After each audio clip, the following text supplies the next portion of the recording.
Blizzard Entertainment presents The Doom of Caresh by Adam Christopher, prequel to World of Warcraft: The War Within. Narrated by Ray Porter. Chapter 1, The Voice from the Void. There was a certain beauty to this place. Even she could admit that. A beauty born of tragedy, of horror.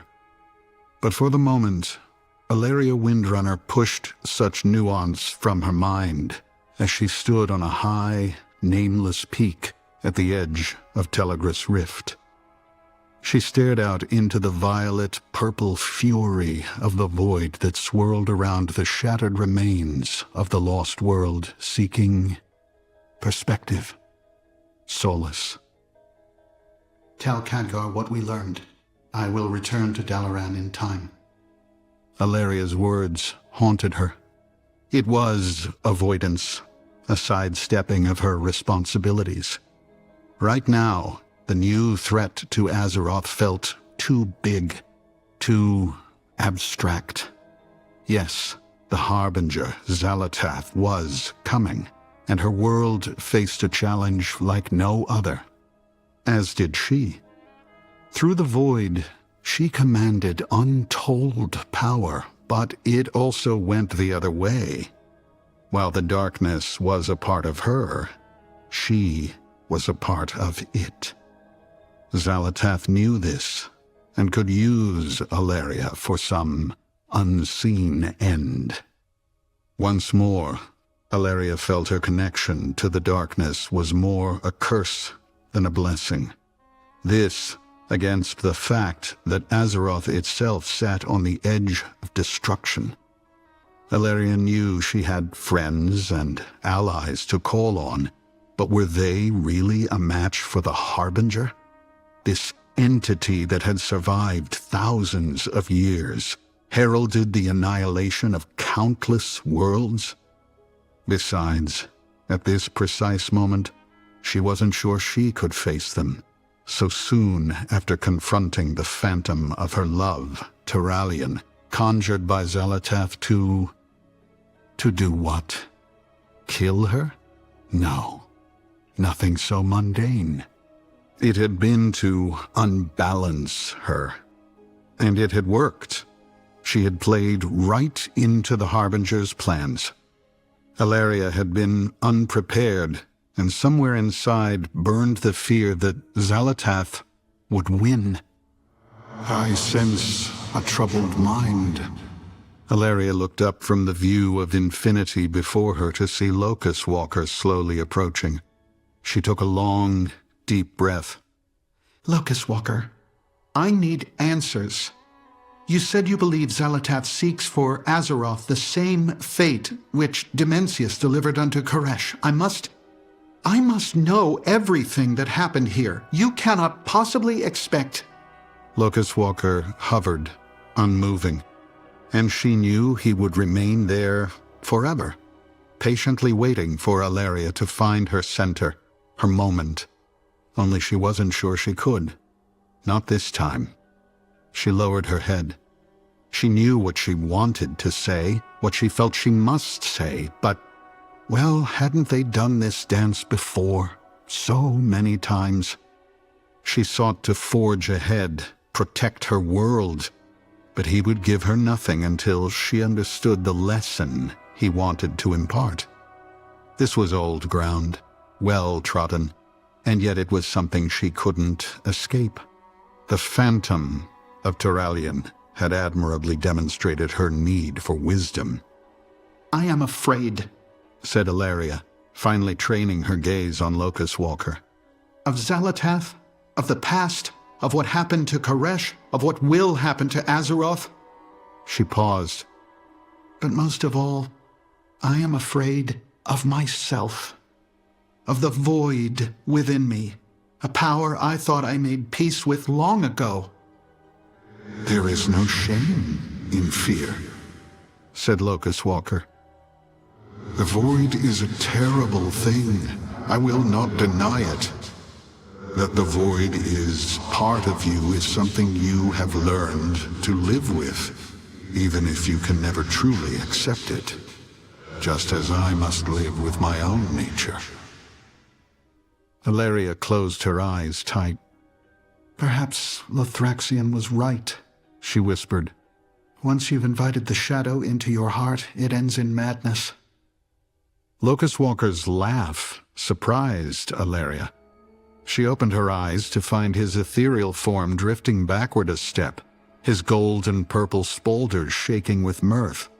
My pain amuses you? What amuses me, Valeria, he said, tilting his unreadable, bandage-wrapped face, is that you would remember his words from so long ago, but not my own. Then, tell me again. Speak to me now. I am open to your counsel. She felt her shoulders sag. I know I must find my balance again, but I must also know the disaster that looms if I am to avert it. The two faced each other on the tour for a moment. Then Locust Walker turned away. Come, he said as he began to descend the slope. Valeria didn't move. Where? Locust Walker didn't stop. We have a task to perform. What task? Have we the time? At this, Locust Walker came to a halt and faced her. Perhaps, perhaps not. But I believe this quest may be of great benefit to you. That is a lot of words to say nothing. Locust Walker nodded. There is a void revenant somewhere at large here in Telegris Rift. It is dangerous, and it must be eliminated, but it has concealed itself. The hunt will be restorative for you, and perhaps for me also. You may gain some perspective on your own nature. You may even repair the trust in yourself that now lies broken. Valeria frowned. You promise much. How exactly will hunting a creature of the void help clear my mind? Because, while we track, I will tell you a story, said Locust Walker. Curiosity piqued, Valeria took a step toward him. Locust Walker slowed to keep pace beside her. It is a tale about balance, he said, and about my world of Caresh and the doom that came upon it. Caresh was never like your Azeroth, never green and blue, blanketed by oceans or teeming with growing things. Caresh was a harsh place, a world of sand and stone and dust. But there was something else, a certain magic. And perhaps aided by that magic, life found a foothold, as it often does. For ourselves, the Careshi, we loved this hard world, and whatever it lacked, we made. Lessons of survival became our means of innovation until, some millennia later, our society grew into a great web of city-states. Manusa was the one I called my home. I was a technomancer, a noble class indeed. My life dedicated to studying energy harvest and transference. Our society was built upon oaths, from the lowest nomad to the oracles themselves, those mighty few who led us in all facets of life. These oaths were no mere fancy. They were the sworn ties that bound us to our work and to one another, a sacred act above no other. To break an oath was to cast aside life itself and to die, alone among the sands. Each city-state had its ruler. Thanks to my status, I was pleased to count Kaiveza, the leader of Manusa, among my closest companions. But it was the Council of Oracles who held authority in all things. The council was led by Salhadar, High Priest of the Untamed, and when the radiant visions first swept Caresh, it was his wisdom I sought. When that terrible curse fell upon a number of Caresh, myself among them, I overcame my fear to pursue its study. I redirected my laboratories, my observatories, my every effort to focus on the matter. I collated the data, and I made my conclusions. The problem was not a simple one, but I looked to the oracles. They had guided me, as they guided all Caresh. I knew their advice would be a valuable jewel indeed. How wrong I was. The meeting of the oracles was a labor, long in duration, complex in its politics. As the hours ran on, my confidence began to leave me. And when Salhadar called the council to order for one final time, I knew what he was going to say before he said it. Yet, I had to hear it for myself. Salhadar stood, motioning for the table to hush. Around him, the council of oracles fell silent, eager to know his final judgment. I could see the whole council was set against me. All my work, all the data collected from my visor scopes and intrinsic lanterns and many more devices, meticulously compiled and correlated and annotated, months of toil, all for nothing. I felt hope failing me as I met the eyes of each representative. There was Salhadar, and beside him the Soul Scribe, his closest confidant. Then there was Itris of the architects and her lackeys, a motley collection indeed. Others I knew by name. Those of the testing I was the least familiar with, they being the least interested in my work. But among the rest, I could count on my one true friend, Caresh, in whose city the council now sat. Of Bilal, ruler of Tazavesh, I remained uncertain, although I knew Caresh had his ear. The pair sat together and had not yet spoken. Salhadar had at least agreed to Caresh's request to hold the meeting in her city, rather than insisting I travel to their customary gathering place in Tazavesh. Indeed, he'd heeded my urgent call with rare haste, had sped his entourage across the wastelands with help from the Soul Scribe, ruler of the wild lands between. The rest of the oracles had gathered with equal vigor, now staring down at me, seeming all too eager to witness my downfall. The silence in the chamber was a living thing, thick and moving. I could bear it no longer. Forgive me. At this, whispers raced through the assemblage. Caresh looked up, puzzlement clouding her features. I had clearly said the wrong thing. "We may discuss forgiveness at another time," said Salhadar. "First we must talk of blasphemy." The oracles nodded at one another, impressed with their own wisdom. Blasphemy? Any hope of intelligent debate between peers vanished, as the ultimate accusation was so lightly made. I felt my fists curl around the hem of my light summer robe, anger and frustration coursing through me. The visions that radiate from the world soul are real. I have heard it, and my data prove it. I gestured to the high shuttered windows of the Market Guild chamber, quickly co-opted for the council meeting. Manusa has heard.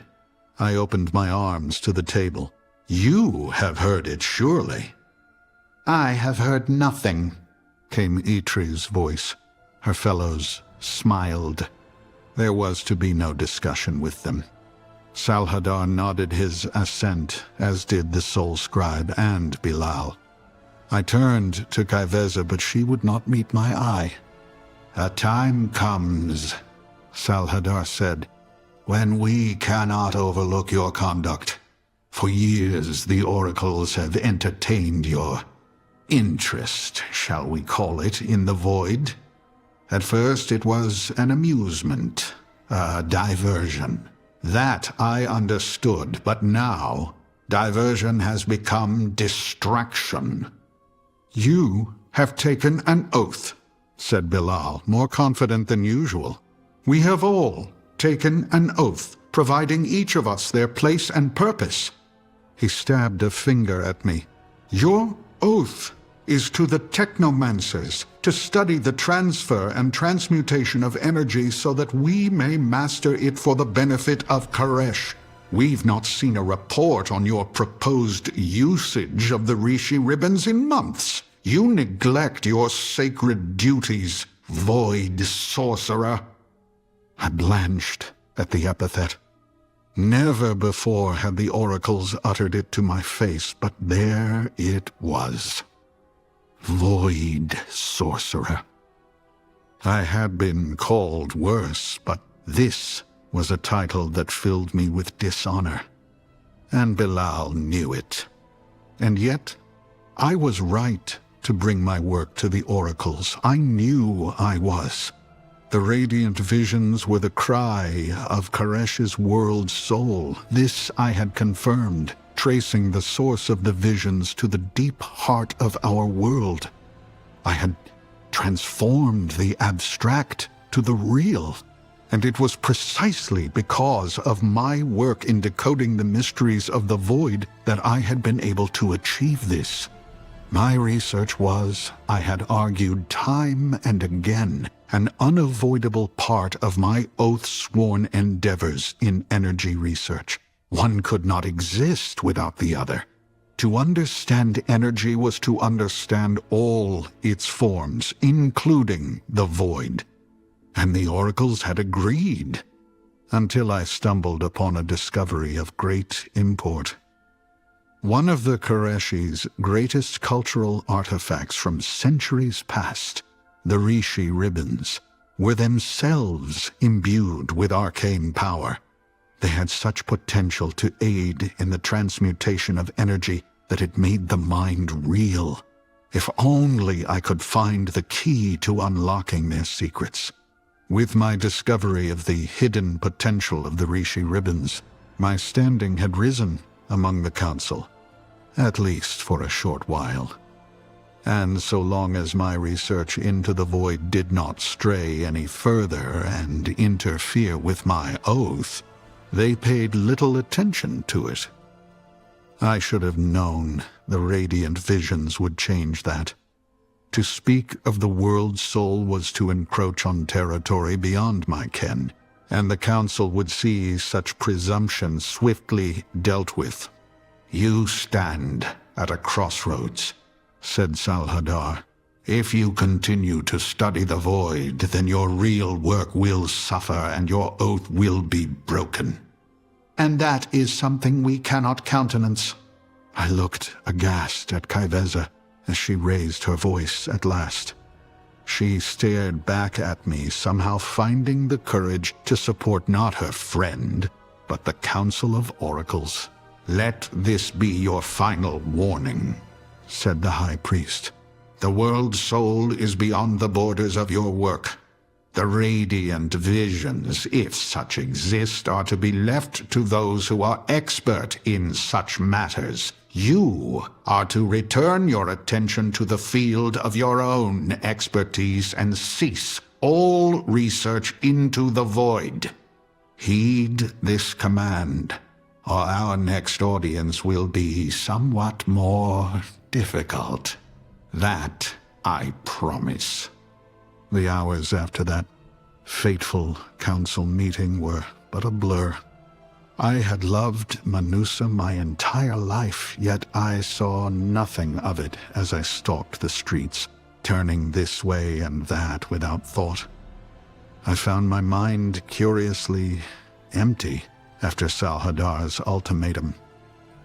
It was only when I heard the music of the spell dancers drifting on the fragrant evening air that I realized just how late the hour had grown. Weary, I found my way to the market square and watched the performance of the troupe. who had arrived from the wastelands as part of the Soul Scribe's caravan. It was not the first time I had seen them, skirts whirling like spinning tops as their feet kicked sand over colored tiles. Indeed, their traditional dance was a familiar sight in Manusa, the city an ancient resting place on one of the roads the nomads often traveled. And with the nomads came the spell dancers, who spun for the cheering crowds while their kin collected coin among those gathered. I had given plenty of coin myself over the years. The freedom in their movements had always been a pleasant escape from the toil of my work. But when I met Chryson, their performance became less an entertainment, more a pilgrimage. We first spoke when she wove between the onlookers to collect coin, taking the place of an absent brother, and at once there was a connection. How or why, I don't think we ever knew. Some mysteries do not need to be solved. After the night's dance, I waited, as I always did when Chryson came to Manusa, under the arches behind the market where the light did not reach, where the people did not walk, not while the night market was at its height. When she found me, she knew at once something was wrong. I rushed us away to a quiet corner, casting a glance here and there to be sure we had not been seen. For me, a technomancer and noble of a proud city-state, to be seen in intimate closeness with a nomad was to invite trouble for us both. Were I in better standing with the council, petitions could be made, backgrounds overlooked. But as I stood in their ire, I wished to spare her the same. After we had conveyed our love for each other, I shared my troubled thoughts, and we talked long into the night about my work, the radiant visions, and the council. "Come with me to Tazavesh," Chryson urged. Her suggestion surprised me. I leaned back against the wall of the alley and she rested her head upon my chest, her fingers gently following the contour of my face. I sighed and took her hand in mine. "I will not run," I said. "I am not telling you to run," she said. "The oracles will depart for their homes tomorrow, and the Soul Scribe is going with Salhadar to Tazavesh." I laughed. "You suggest I follow the very ones who would condemn this world to its end?" Chryson pushed herself away from me, her expression stern. "I am saying you need a rest, my love. Time away from your work. It will do you good. You can visit the markets there, collect those parts for your laboratory you have been saying you need for weeks now." With a grin, Chryson pulled her cloak around her head and clutched it to her chest like an old crone. "We shall disguise ourselves and shop the market together. No one will look, no one will see." She laughed and leaned in, and we kissed, and she stayed a while longer until she knew she must leave. I accompanied her through the darkened city, the two of us playing a game of shadows, our stifled laughter echoing against the closed shutters of the market stalls. At her lodgings, we kissed for a final time, the scent of the desert lingering in the air when she left me. I was only a scant few paces into my own journey home when I realized I was being followed, and by then it was far, far too late. As the black bag was pulled roughly from my head, my only thoughts were of Chryson. The void, the radiant visions, my sacred oath, the final warning of the oracles, these meant nothing to me beside my love for her. We had been lax, complacent. I cursed my hubris, the very notion that we were being careful.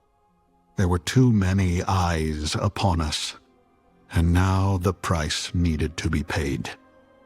The chamber I found myself in was bright, and I blinked to take it in.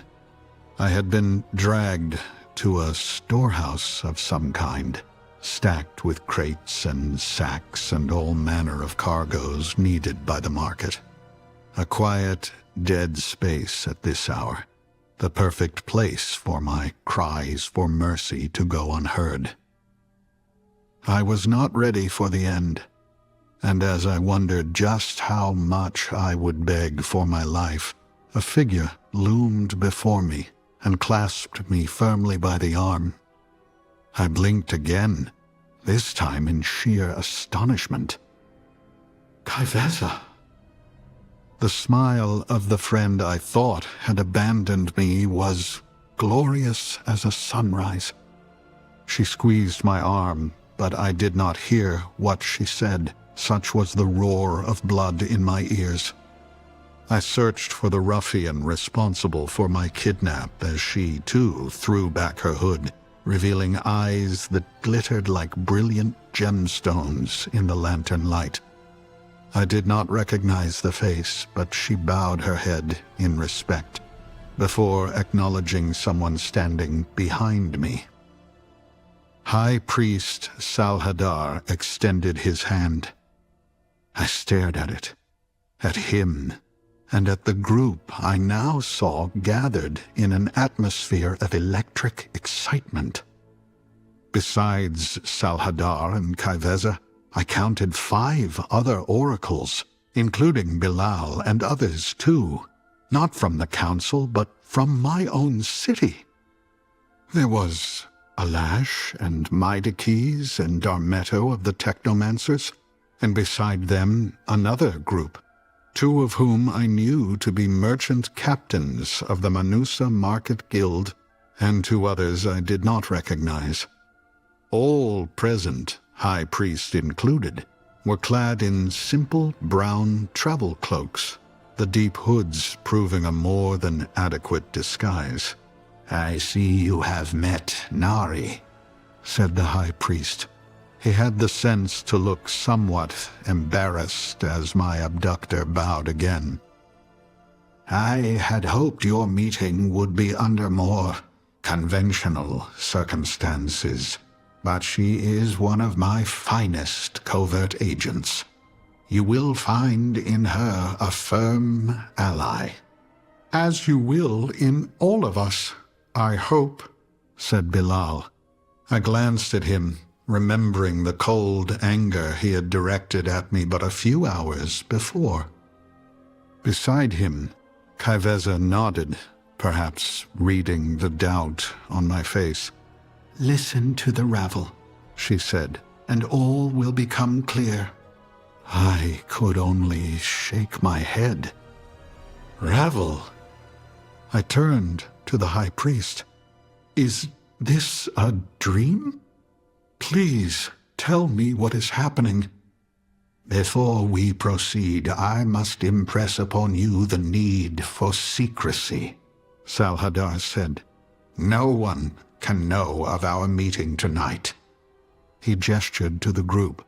"We are the Ravel, a collection perhaps of the sharpest minds in Caresh, the sharpest, but also the most trusted." He paused, and I glanced about the room. It was then I noticed an absence, for of the soul scribe there was no sign. "The expertise and skill gathered here rivals none," the High Priest continued. "And this alliance of friends I formed for one very specific reason." "Which is?" "We believe you," said Bilal simply. For a moment I wondered whether Nari had not black-bagged me at all, but had, in fact, knocked my mind from my body. Perhaps the bizarre meeting I now found myself in was merely a fevered imagining, as the covert hand of the oracles carried me off, my body destined to be dumped in a city canal. "The radiant visions," prompted Caresh. "The cry of the world soul. It's all real. We believe you." "We believe you," Salhadar continued, "because we have heard it ourselves. We all have.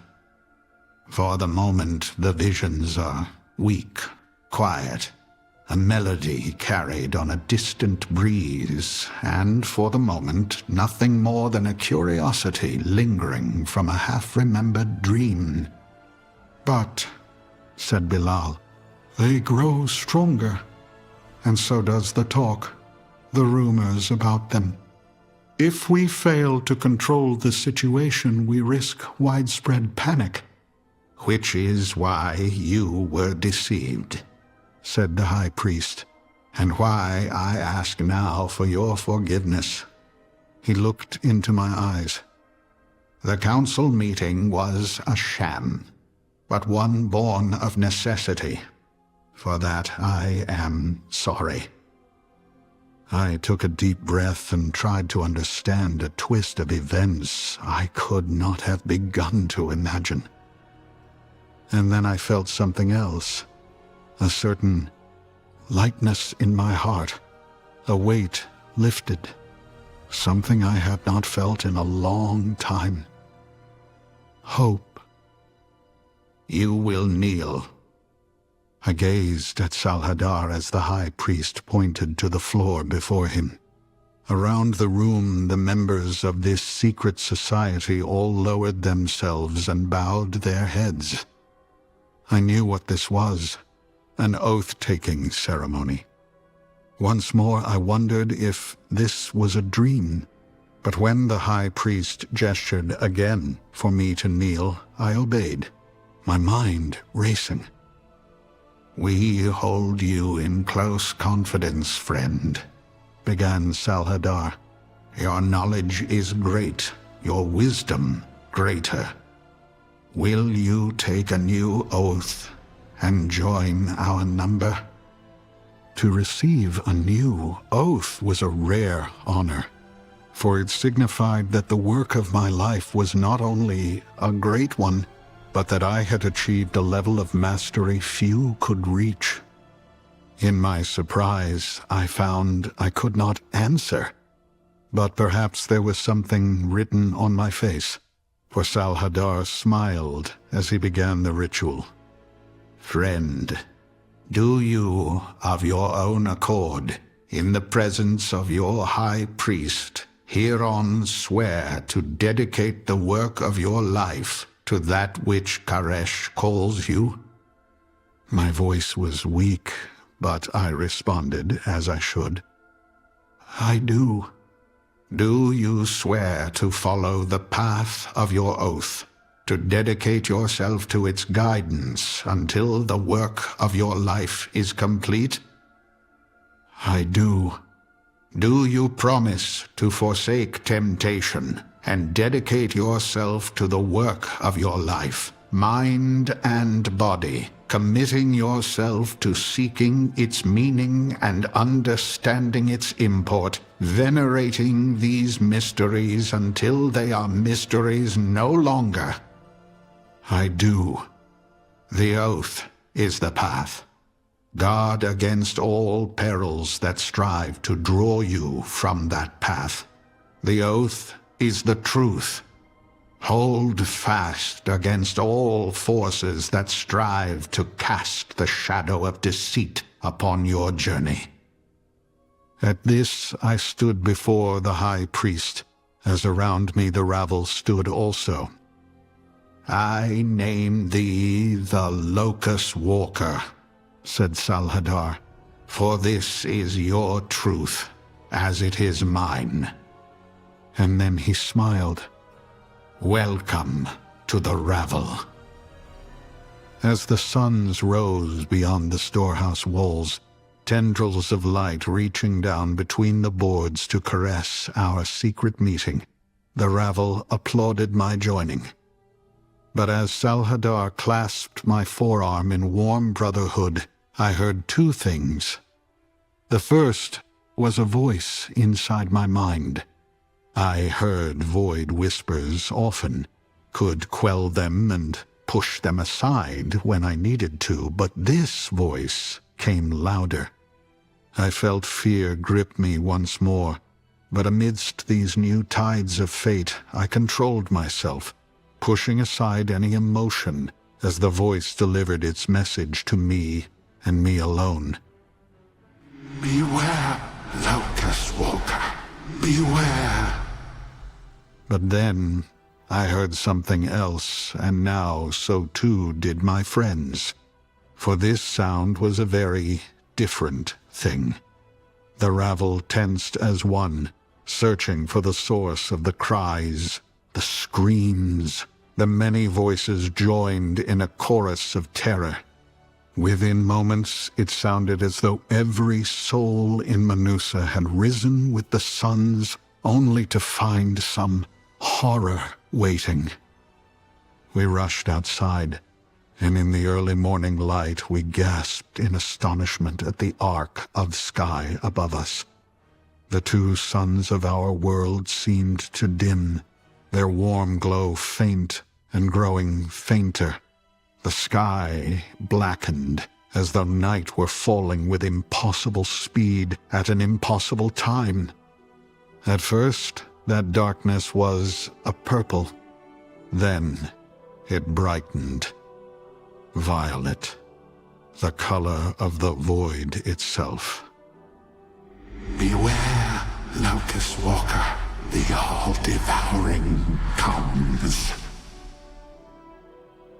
The story continues in The Doom of Caresh, Chapter 2, The Devouring War.